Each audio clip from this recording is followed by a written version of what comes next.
Beberapa saat yang lalu kan sempat viral ya, Indonesia tidak baik-baik saja, ya kan ya, Iya. atau Indonesia gelap gitu kan ya. Oke, kalau scene ini diulang ataupun segala macam, berapa banyak komentar di dalamnya yang akan mengomentari scene ini gitu Iya, dengan pendapat masing-masing orang. iya. Di negeri ini sekarang Iya. ya, parenting tuh gimana? Iya, benar. Menolong itu agama lu apa enggak? Iya. Nggak bisa. Tapi Ya, nolong nolong aja aja, gitu. warna Atribut kulit. itu belakangan.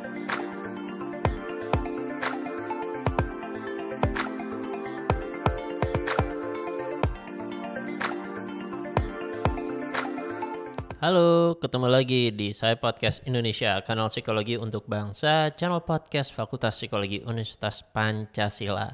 Bersama saya, M. Ramadhan Suprojo, dosen Fakultas Psikologi Universitas Pancasila. Sudah cukup lama kita tidak bertemu, kali ini sudah dipersiapkan episode yang cukup spesial karena kali ini kita melakukan kolaborasi juga dengan dosen dari Fakultas Psikologi Universitas Indonesia, yaitu Mas Dewa Bintamur. Halo Mas, selamat datang. Nah, untuk episode kali ini pembahasan kita cukup menarik nih karena kolaborasi antar Fakultas Psikologi dengan pembahasan yang cukup menarik karena kita akan membahas mengenai permasalahan boleh dibilang cukup populer ya, dengan tema yaitu masalah moral, terus masalah values, nilai, tapi tentu saja masih dalam ranah psikologi di dalamnya. Nah, karena ada sekarang juga untuk di tanggal-tanggal ataupun di tahun-tahun lagi kehebohan kembali ya, boleh dibilang demam film-film superhero, apalagi di tahun ini juga muncul film superhero yang boleh dibilang mungkin salah satu simbol yang pertama superhero ya, Superman, yang merupakan moral kompas dari semua superhero setelahnya, sehingga dari situ kan untuk pembahasan nilai ataupun values itu merupakan turunan dari pengenalan dari karakter Superman itu sendiri, dan Superman sendiri juga dikenal dengan kekuatan dari valuesnya itu, dari nilainya itu, sehingga makanya semua superhero yang lain melihat pada kompasnya, pada sumbernya itu dengan Superman itu, yang mana dari sejarah komik ya, tahun dari 1938 terus sampai sekarang, dengan segala macam perkembangan zaman yang sudah dilewati, perubahan zaman yang sudah dilewati, pegangan moral kompas Superman tetap satu, yang mana itu akhirnya menjadi pegangan dengan semua, dan makanya Superman still sebagai Superman, sebagai superhero boleh dibilang panutan untuk superhero lainnya. Nah, dalam sisi psikologi sendiri sudah ada penelusuran, sudah ada beberapa teori, bahkan beberapa tokoh yang bisa membantu menjawab, menjelaskan, dan juga penelitian-penelitian yang membuktikan mengenai kekuatan dari moral values ini.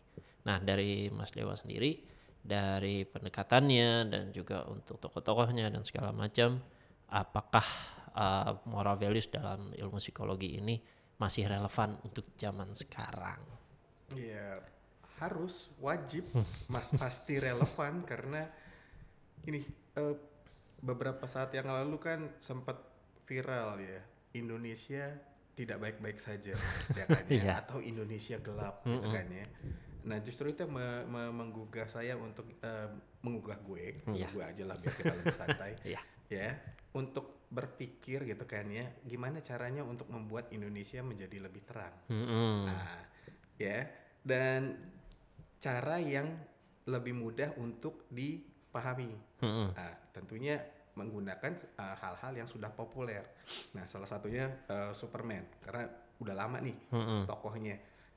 Gue sendiri udah nonton Superman itu dari yang Christopher Reeve 1978 1, 2, 3, 4 ya, gitu kan, dan sejak saat itu tidak ada film Superman yang miss lah. Pasti saya tonton. Kemungkinan yang berikutnya juga yang dalam waktu dekat ini ya mau nggak mau lah ditonton. Iya. Ya. Nah, prinsipnya apa yang membuat superhero itu berbeda dari kebanyakan itu pada dasarnya bukan kekuatan super mereka. Karena kekuatan super mereka itu kekuatan super itu bukan hanya dimiliki oleh mereka, tetapi banyak juga super villain juga. super villain juga ada penjahat-penjahatnya. Nah, dan kenapa ini penting? Justru harapannya orang-orang di Indonesia, masyarakat Indonesia, semua generasi di Indonesia itu menganut prinsip hidup superhero tanpa harus menggunakan kekuatan super. Nah, siapapun superhero-nya di sini nih, gitu kan ya, itu memiliki prinsip nilai yang sama, prioritas nilai yang sama, ya kan? Oh, gitu ya. Nah ini kebetulan mengambilnya dari film Man of Steel. Karena film yang baru belum keluar, jadi kita belum nonton, belum tahu bagaimana. Jadi mau nggak mau kita menggunakan yang paling setelah itu ya, yaitu Man of Steel 2013 lalu. Dan yang paling lengkap sejarahnya, mulai dari Krypton. Iya, dari originnya masih diceritakan ulang di situ. Terus waktu dia kecil di Smallville, pengajaran nama orang tuanya, dan sampai akhirnya jadi Superman-nya. Dan dari situ bisa sangat terlihat values atau nilai dasar yang penting. Penanaman values-nya dari pengasuhan orang tuanya ya. Dan bukan cuma dari orang tuanya yang masih hidup. Ya. Oke. Dari yang ya. Nah, di film Man of Steel yang pertama ini juga ada scene ketika dia dipermalukan oleh Super Truck. Tapi dia nggak balas. Ya. Kenapa dia bisa tahan seperti itu? Gitu kan ya. Bukan cuma dipermalukan ini. Biarpun dia punya kekuatan super, dia rela untuk diborgol. Yang sebenarnya nggak ada artinya. Tapi dia rela diborgol agar orang lain itu merasa aman dan percaya, gitu loh. Ya, karena bagaimanapun juga rasa aman di orang lain dan kepercayaan orang lain itu memungkinkan dia untuk bisa bekerja sama, gitu loh. Untuk bisa kerja sama butuh trust, ya. Bahkan nih jadi seperti penjahat. Sampai diketawain juga di scene ini ya, dimana Lois Lane juga bertanya kepada Superman kayak, you let them handcuffs you, gimana lo biarin di borgol gitu. Dan Superman juga menjawab, mereka nggak akan percaya kalau gue nggak ini. Cuman ya udah, biar sekedar ngebentuk trustnya itu, kalau gue nggak ada niatan jahat di sini kan. Iya. Dan kira-kira apa yang membuat dia rela seperti itu? Seandainya dia gengsian, akan melakukan hal itu nggak? Makanya kalau scene ini diulang ataupun segala macam, berapa banyak komentar di dalamnya yang akan mengomentari scene ini gitu dengan pendapat masing-masing orang. Iya, tapi apa prinsip dasarnya gitu? Nah, sampai akhirnya mau rela melakukan ini ya. Dan itu yang tidak dimiliki oleh supervillain. Ya. Ya tentunya nggak harus bisa terbang kan untuk rendah hati, gitu kan ya. Untuk bisa menyalurkan kebaikan atau kita bisa paham orang lain. Ini karakter kita berbicaranya ya. Nah, ini terkait dengan waktu masa kecil Clark Kent ya. Clark Kent. Ya, waktu masa kecilnya pun dia sering dibully, padahal dia memiliki kekuatan super. Kayak yang berikutnya ini pembulinya nih. Di belakangnya. Di scene-nya di bis. Di selanjutnya di bis, lalu terjadi jatuh. Agak spoiler, agak jatuh ke sungai. Ya, udah nggak perlu spoiler lagi, ini kan 2013. Udah, nggak tahu siapa yang belum nonton ya. Salah sendiri. Iya makanya hampir udah setahun 12 tahun gitu loh, nggak nonton kemana aja lo bro gitu ya kan. Makanya Oke, jadi untuk di scene selanjutnya di mana di situ dia di scene ini dia dibully dan bisa jatuh ke sungai. Dan teman-temannya juga tenggelam dan segala macam, bahkan di situ pembuli juga hilang. Dan yang mana di situ Clark Kent ya, kalau beberapa pandangan orang ya, saya bilang beberapa mungkin akan berpikir udah biarin aja nih orang yang ngebully gue. Iya. Tapi apa yang dilakukan Clark Kent untuk di scene ini? Dia menolong orang yang ngebully dia. Makanya kalau misalnya di kolom komen ya untuk scene yang tadi bisa dibayangkan berapa banyak yang setuju dan berapa banyak yang tidak setuju. Dan setelah dia mendapatkan perlakuan yang boleh dibilang tidak bagus dari pembulinya, pada saat pembulinya sial ataupun apes, memiliki dorongan untuk masih mau menolong pembulinya. Yang mana di scene selanjutnya juga digambarkan setelah kejadian itu pembulinya ditolong sama Clark Kent. Yang mana pembulian Clark Kent tidak berhenti di sini. Tetap dibully. Tetap dibully juga. Di salah satu scene-nya dia tetap dibully, tetapi yang tadinya membully itu menjadi menolong akhirnya dia. Menolong dia. Jadi penanaman value-nya dari situ, impact dari berbuat baik terlepas apapun alasannya. Iya, karena kalau umpamanya dibiarkan meninggal gitu kan ya, dibiarkan dia tenggelam di dalam sungai, ya dia nggak punya kesempatan untuk berubah menjadi orang baik. Oke. Nah ini justru dia berubah menjadi orang baik, sehingga yang tadinya pembuli menjadi teman. Nah ini juga ada di scene yang lain, yang ini masih adegan pembulian itu kan ya, beberapa tahun kemudian dibully dan tetap tidak dilayani. Tetap dilarin karena ya bisa bayangkan dia sendiri juga punya kekuatan yang untuk ngebalas sebenarnya. Dan adegan di sini juga dialog dengan bapaknya juga dengan itu keren. Juga dengan dibilang katanya are you okay, dibilang. Terus ya Clark kan jawab, lo kan tahu gue nggak akan kenapa-napa kayak gitu, bukan masalah fisik gitu, bukan masalah lo nya sendiri gimana, ya udah nggak apa-apa. Padahal di situ dilihat dia megang tiangnya udah bengkok gitu loh. Jadi ke apa namanya, kekuatan yang ditampilkan Clark adalah kekuatan untuk tidak membalasnya, yang mana sebenarnya dia bisa ngebalas dan sebenarnya kalau misalnya dibalas bisa aja, tapi untuk apa? Nah, di situ tuh, disitulah peran nilai, value-nya di situ nilai ya. dasar di situ gitu kan, dan itu sudah tertanam. Buktinya sudah tertanam adalah dia tidak menyalurkan kemarahannya dia, gitu kan ya. Dan untungnya dia tidak menyalurkan kemarahan dia karena apa? Selanjutnya, ya berapa tahun kemudian orang yang membuli dia itu kenapa ya? Jadi pendeta. Seandainya disikat waktu itu, bisa jadi pendeta nggak? Belum tentu. Nah makanya boleh dibilang snowballing effect ya dari dalam kehidupan. Satu titik value kebaikan yang kita lakukan ke orang tersebut, entah dalam kondisi apa, kita nggak tahu di depannya nanti akan memberikan impact apa pada orang lain. Kalau misalnya kita melihat dalam bentuk refleksi terhadap diri kita sendiri, pada saat momen itu kita ingin ditolong dan pada saat itu benar ada yang nolong, perubahan dalam diri, terus kayak kondisi psikologis kita juga dengan kondisi itu bisa mendorong kita juga, wah masih ada yang care, masih ada yang peduli, dan energi positif yang masuk di dalamnya dan perubahan mindset, cara berpikir dan segala macam juga akan berubah total, dan akhirnya bisa menerima value tersebut. Kalau oke, gue udah nolong orang dan gue pernah ditolong, dan dari situ bisa di snowballing, bisa dilanjutkan lagi. Iya, dan yang jelas ini dia memberikan kesempatan untuk orang-orang yang pernah berbuat jahat untuk berubah.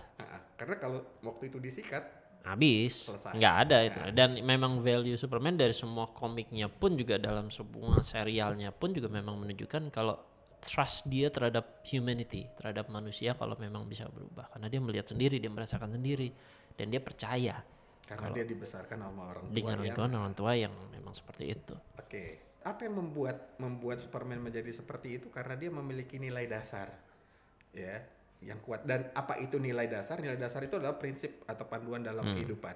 Jadi jelas gitu panduannya. Walaupun kondisinya macam-macam, mau di sekolah, mau di mana, di tempat kerja atau apa, karena panduannya itu jelas gitu kan ya. Udah, ya apapun nanti alternatif pilihan, nah itu akan mengikuti panduannya. Nah nilai dasar yang dianut oleh Superman berikutnya. Ya. Ini sini. Oh, ya ini memang tulisannya sengaja kecil ya supaya supaya ini teaser aja, ya. Karena ini adalah saya salah satu podcast dari rangkaian podcast untuk menjelaskan nilai-nilai ini. Oke. Nilai dasar yang ditanamkan oleh orang tua Superman atau yang dianut oleh Superman itu yang pertama itu adalah kebajikan atau kebaikan hati, ya. Bahasa Inggrisnya benevolence. Oke. Ya, dan ini sudah ada sejak dia kecil. Semua iterasi Superman semenjak tahun 1938 dulu sampai sekarang iterasinya sama. Pembentukannya di mana penanaman moralnya dari orang tuanya. Dan di Man of Steel itu kan yang ada scene ketika dia di sekolah, ya, takut perubahannya dan segala macam, ibunya datang dan mengajarkan fokus saja. Dan fokus, kendalikan. Itu bisa tercapai kalau kondisinya nyaman, ya, tidak salah chaos dan segala macam ditunjukin, disalahin segala. Nggak bisa, gue jangan panik nggak bisa, ya. Ibunya justru pelan-pelan gitu kan ya. Bayangin kamu di pulau. Pulau itu kosong. Apa yang kamu dengar? Memberikan kenyamanan, keamanan, sehingga anak itu bisa sedikit tenang dan akhirnya mengendalikan powernya lagi yang pada saat itu baru gejolak, baru muncul, kaget, shock dan segala macam. Dan mungkin akan relevan dengan perubahan mungkin boleh dibilang perkembangan manusia juga ya. Terutama pada usia-usia yaitu anak menuju remaja, dan remaja juga gejolak segala macam. Dan respon orang tua untuk menghadapi semua pergolakan anak tersebut, dari situ penanaman moralnya akan bermain. Respon orang tua tersebut yang akan menunjukkan bagaimana moral ataupun nilai yang akan ditangkap sama anaknya, sehingga nanti tertanam menjadi prinsip dari anaknya tersebut. masalahnya adalah kalau mamanya yang di ini kan dia punya orang tua, dia beruntung punya orang tua yang berusaha menggunakan bahasa atau kemampuan berpikir yang sesuai dengan kemampuan anaknya. Nah itu nanti bisa jadi seri yang selanjutnya tuh ketika Padahal kemampuan di negeri ini sekarang iya ya, parenting tuh gimana? iya benar. Apakah orang tua berusaha untuk memahami anak ya, terus menggunakan cara yang dipahami anak, atau Anaknya selalu ngerti dari sudut pandang orang tuanya. atau membiarkan anak untuk ngelihat HP aja. Iya. Ini kita ngomongin juga dalam Superman, ini anak yang bisa ngebalikin truk ya. Jadi kekuatannya ya. Jadi Dari kecil. bisa dibayangkan kalau misalnya di situ penanganannya terus itu berbeda ataupun juga mungkin disesuaikan dengan zaman sekarang, dengan respon-respon yang ada di komen-komen sekarang. Ini anak dengan kekuatan yang bisa ngebalikin truk pada saat umur segini ya. Sehingga kalau penanganannya salah ya entah berapa banyak kehancuran yang bisa terjadi di situ kan. Dan sebenarnya itu juga perumpamaan bahwa anak itu punya potensi. Iya. Kan kalau ada di komik itu Superman waktu bayi bahkan udah terbang gitu. Iya. Ya. Nah ini sebenarnya kalau umpamanya parentingnya beres, anak itu punya potensi, dan potensi itu kalau umpamanya diarahkan dengan baik dan benar, ya itu dia akan menjadi manusia super. Oke, ini masih bicara soal kebajikan ya, kebaikan hati itu kan. Ini pendidikan. Yang berikutnya adalah bahkan ketika kondisi hurricane gini sebenarnya ya kan, Clark Kent itu bisa menyelamatkan semuanya. Bapaknya. Nah, semuanya iya, bisa diselamatkan. Tapi kenapa dia tidak menyelamatkan bapaknya? Karena yang slide yang berikutnya gitu kan ya, bapaknya itu melarang. Kenapa bapaknya melarang? Coba. Ini scene yang cukup kontroversial karena pada saat filmnya keluar bahkan sampai sekarang pun masih jadi pembahasan, yang mana kayak banyak yang tidak setuju, yang mana kayak pada saat itu Superman ataupun Clark Kent sebenarnya bisa punya kapasitas untuk menyelamatkan bapaknya Cuma justru message-nya yang malah nggak sampai kalau iya, diselamatkan. pada saat itu. Nah, selanjutnya memang ditunjukkan kalau di situ si Jonathan Kent, bapaknya, tahu kalau anaknya bisa, tapi demi menyelamatkan anaknya dari exposure yang tidak perlu pada saat itu. Dari exposure yang sebenarnya mungkin akan menjatuhkan dia dengan segala macam. Iya. Makanya bapaknya gambarnya belum berubah. Oh iya, nah, untuk next. Nah, di sini. Yeah. Nah, untuk gambar ini Jonathan Kent ceritanya. Ini Jonathan Kent bukan ini. Kevin Costner. Iya. Jonathan Kent.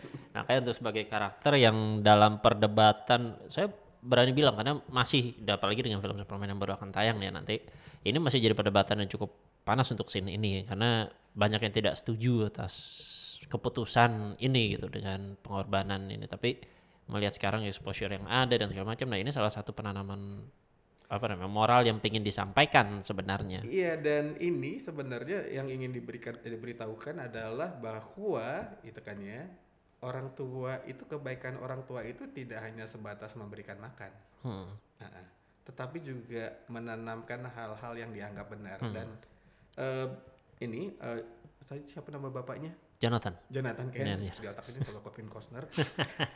Jonathan Kent gitu kan ya, itu justru kalau dalam kondisi seperti ini dia yang melindungi anaknya. Iya. Meskipun harus akan sampai mengorbankan nyawanya gitu. Dan itulah memang orang tua yang sebenarnya kan. Iya. Buat beberapa mungkin yang belum sampai ke usia ataupun kondisi ini mungkin belum bisa menangkap bagaimananya ya, karena pada saat menonton dulu dan perspektif sekarang memang berbeda, karena dulu belum jadi seorang ayah ataupun juga mungkin belum sebagai seorang suami ataupun segala macam, tanggung jawab dengan mungkin identitas baru pada saat nanti mencapai dewasa ya bisa sampai ke level ini, yang dulu mungkin pada saat penonton itu belum paham momennya. Tapi untuk yang sudah sampai sini ya akhirnya perlahan jadi kayak iya ya, sampai sejauh ini yang akan mau saya lakukan untuk keluarga, untuk anak, untuk yang benar-benar bukti sayangnya. Iya, ayah itu ya role model gitu kan. Kalau umpamanya role modelnya jelas gitu, rela mati untuk anak, ya kira-kira anaknya gitu kan ya, yang dikasih ini rela mati gak untuk orang-orang untuk yang siapa lagi? Dan ini akan jadi panutan. Ya, walaupun ya. Ini scene yang paling Bombay lah gitu. Menguras air mata. Ya, nilai universalism. Ya. Kesetaraan, bahwa semua orang memiliki hak yang sama, bahwa gitu kan ya, kesejahteraan itu adalah untuk semua orang, bahkan bukan cuma manusia, termasuk makhluk hidup di dalamnya, ya kelestarian alam. Nah, Clark Kent kalau di film ini justru lebih jelas dapatnya dari bapak kandungnya di sini. Bapak kandungnya. Jor-El. Yang mana menceritakan kalau di Krypton sendiri dengan berbeda, tapi itu kan makin dekat sih dengan kita sekarang ya. Yang mana kalau di Krypton itu rakyatnya ataupun penduduknya itu dibedakan berdasarkan strata yang sudah disesuaikan sejak genetik. Semenjak sebelum lahir. Jadi kelahiran seseorang akan ditentukan berdasarkan stratanya dari situ. Dan bisa dibilang sekarang perlahan mulai kelihatan karena yang kaya kayak gimana lahirnya kan, terus yang biasa aja kayak gimana, yang miskin kayak gimana, jadi makin kelihatan dari situ. Ini untuk lebih jelasnya lagi kan di scene yang selanjutnya gitu, bapaknya menjelaskan bahkan sebelum lahir pun sudah ada ya, sudah ditentukan gitu kan ya kodeknya ini jadi apa. Dan pada dasarnya kondisi ini kan sangat erat dengan kehidupan di dunia sehari-hari, terutama di negara yang katanya semakin gelap ini. Ya kan? Iya kan, karena tidak terjadi ini merit system. Ya. Orang itu udah begitu dia ditakdirkan miskin, peluang dia untuk kuliah kecil. Iya. Gitu loh. Peluang dia untuk kuliah kecil gitu kayaknya. Kalaupun dia masuk kuliah universitas ternama, begitu kompetitornya ada orang dalamnya, nah selesai. Jadi film-film superhero itu menarik untuk dibahas bukan karena untuk senang-senang aja, tetapi sebenarnya ini kritik ada sosial. Value di dalamnya yang bisa itu. Kayak paling dekat juga kayak pilihan karir. Berapa banyak di luar sana yang merasa kalau orang tuanya misalnya pekerjaannya sebagai A dan anaknya udah disetting untuk melanjutkan pekerjaan orang tuanya, yang mana kayak tidak punya pilihan, kayak ya gue mau kerja yang lain atau segala macam ya. Orang tuanya dokter, entah sekian persen, potensinya bisa di atas 50% kalau misalnya kita kita lakukan survei, anaknya akan diarahkan untuk menjadi dokter juga. Gitu pula pengacara, dan berapa banyak pekerjaan di luar sana, dan berapa banyak orang tua yang benar-benar secara ikhlas mengizinkan anaknya untuk pemilihan karir yang berbeda dan masih tetap mendukungnya. Nah, bayangin, Clark Kent itu berarti kan anak tunggal. Ya. Kerjanya milih jadi wartawan. Iya. Padahal kalau dia jadi petani pasti sukses. Iya. Dia punya berapa banyak power ya kan, bisa ngurus sawahnya berapa banyak kira-kira. Dia punya kekuatan. Iya kan. Gitu. Tapi ya ibunya membiarkan dia untuk menjadi wartawan, gitu kan ya. Dan ini sejalan dengan pemikiran orang tuanya ketika di Kryptonite. Jadi ini yang namanya universalism, kesetaraan, bahwa setiap orang memiliki kesempatan yang sama, jangan dihalang-halangi, ya. Terus halam itu berlaku untuk semua makhluk hidup, tidak hanya untuk Kryptonite. Karena yang dilakukan oleh Zod itu kan ingin mengubah bumi hanya bisa dihuni oleh makhluk Kryptonian. Tidak. Sementara kalau bapaknya Superman nggak bisa. Ya, semuanya harus bisa hidup, gitu. Ya, ini gitu kan ya. Ini adalah yang dilihat oleh orang tua ketika anaknya, dan ini adalah scene untuk ketika kenangan ya. Makanya di situ kan kayak bapaknya udah meninggal dan dia pingin kayak bapaknya melihat kalau gue berhasil menyelamatkan bumi di sini. Dan gue sebenarnya nggak yakin kalau bisa, tapi ibunya meyakinkan, enggak, pada saat dari kamu kecil papa udah ngelihat kalau kamu bisa. Dan ditunjukkan melalui scene ini kalau dulu bapaknya melihat kalau yaitu Clark waktu kecil dia udah punya bibit-bibit untuk kayak bisa nih jadi heroik. Dia ada value, ada ya bahasa tubuh lah atau masa depan yang hitungannya bisa ini dia menjadi seorang penyelamat dari situ. Dan yang sebenarnya ini yang dilihat. Pada saat kecil cuman bocah pakai sayap-sayapan, tapi dalam kacamata orang tuanya, dalam mata orang tuanya yang dilihat sudah tokoh jadi heroiknya ini. Dan ini yang dipersiapkan sebenarnya sehingga orang tua dari awal sudah menanamkan nilai dasar yang dibutuhkan untuk menjadi seperti ini.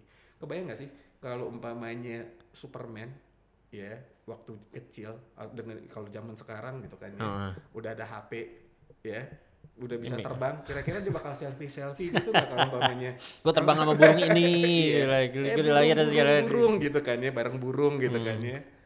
Ya.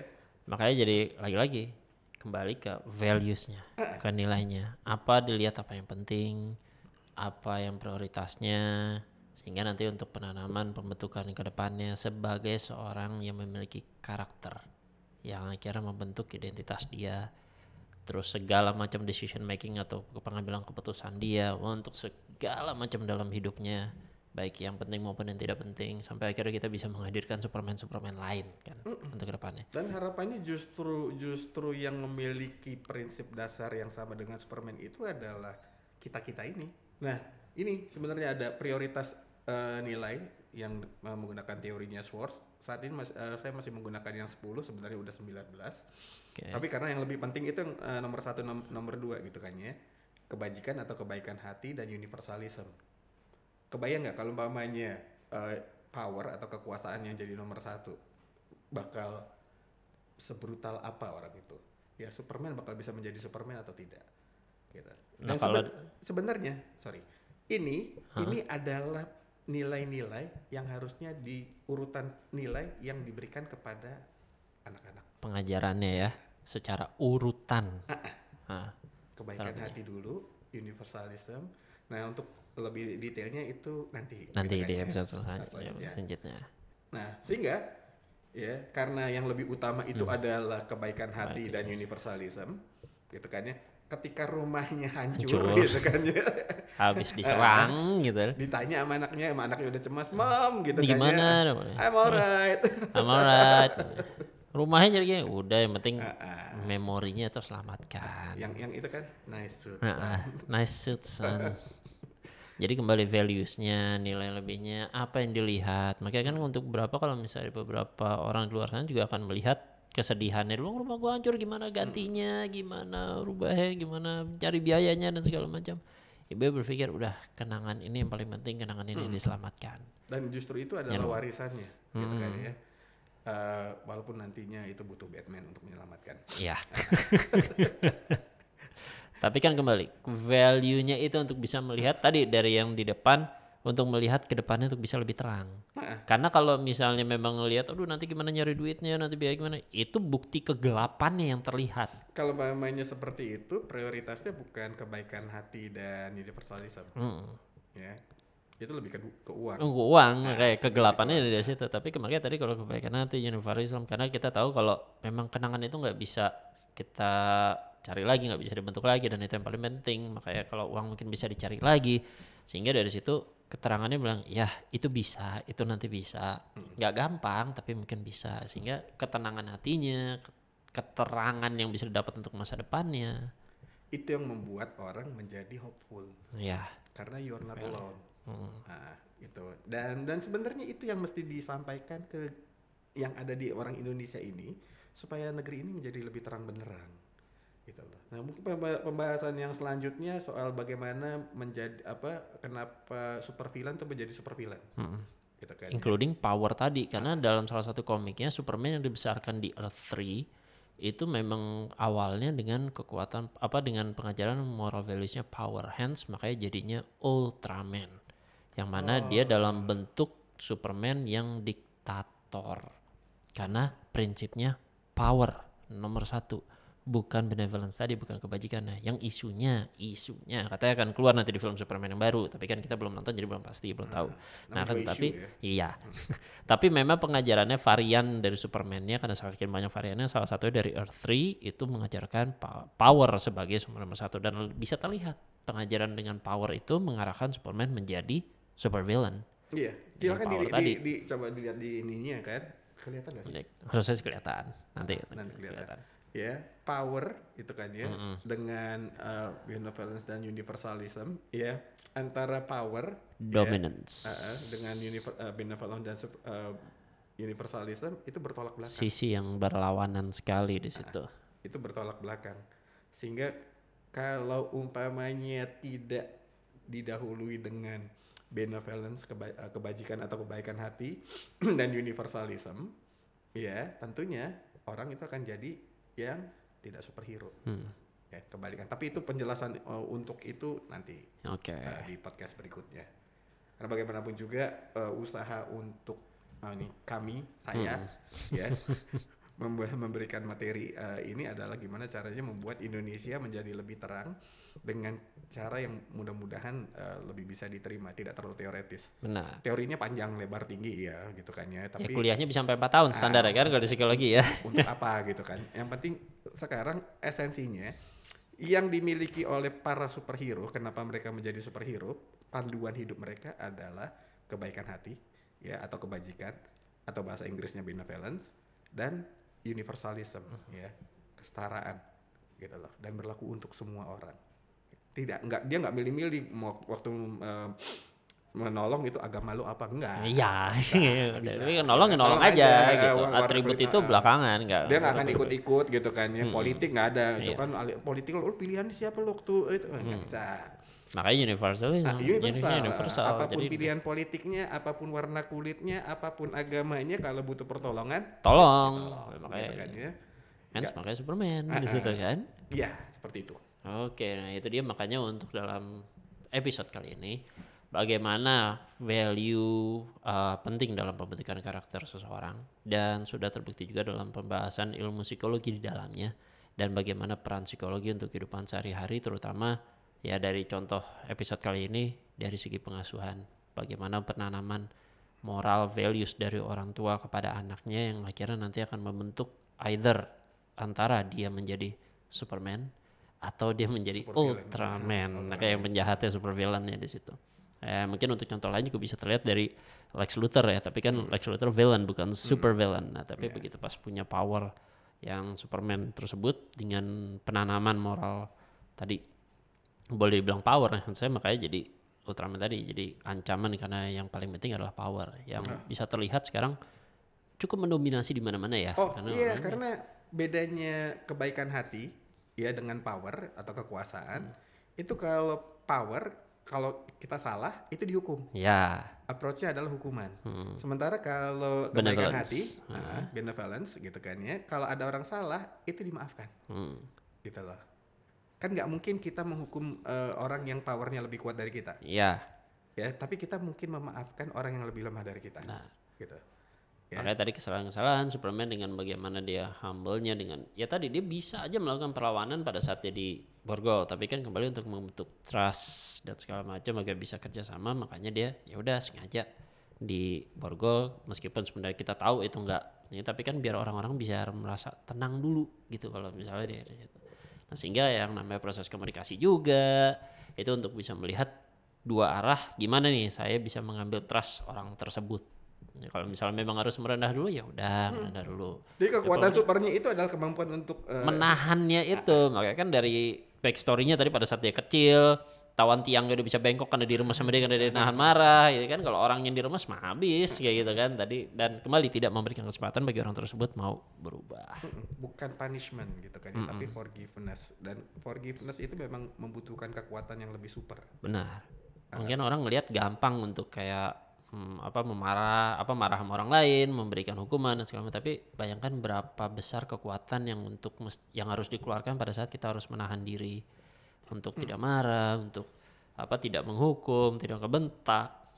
Bayangkan ya, sistem pendidikan kita itu gimana? Nah, tapi itu nanti aja gitu kan. Kira-kira sistem pendidikan kita itu lebih memaafkan atau lebih menghukum? Kan. Ya. Tapi dari siapa? Muridnya atau gurunya? Atau jangan di rumah juga begitu. Nah, itu mungkin akan jadi pembicaraan yang menarik nanti kita untuk di episode selanjutnya. Jadi tunggu saja sehingga stay tune, sehingga maka dari situ sangat penting sekali untuk bisa subscribe. Jadi hitungannya biar bisa nanti dapat info atau ping pada saat episode baru yang akan membahas tentang pembahasan psikologi seru lainnya di Saya Podcast Indonesia ini. Oke, terima kasih Mas Dewa untuk pertemuan kali ini dengan pembahasan yang sangat bermakna sekali boleh dibilang ya. Buat penggemar Superman atau superhero. Iya, makanya nanti untuk selanjutnya setelah film Superman itu keluar mungkin kita akan bisa melanjutkan dengan topik-topik ini juga kayaknya kan setelah kita menonton. Oke, kita ketemu lagi di episode Saya Podcast selanjutnya dengan pembahasan-pembahasan seru lainnya seputar budaya populer dan psikologi. Masih bersama saya Ramadhan Aruksoprojo. Sampai ketemu lagi di episode selanjutnya. Dadah.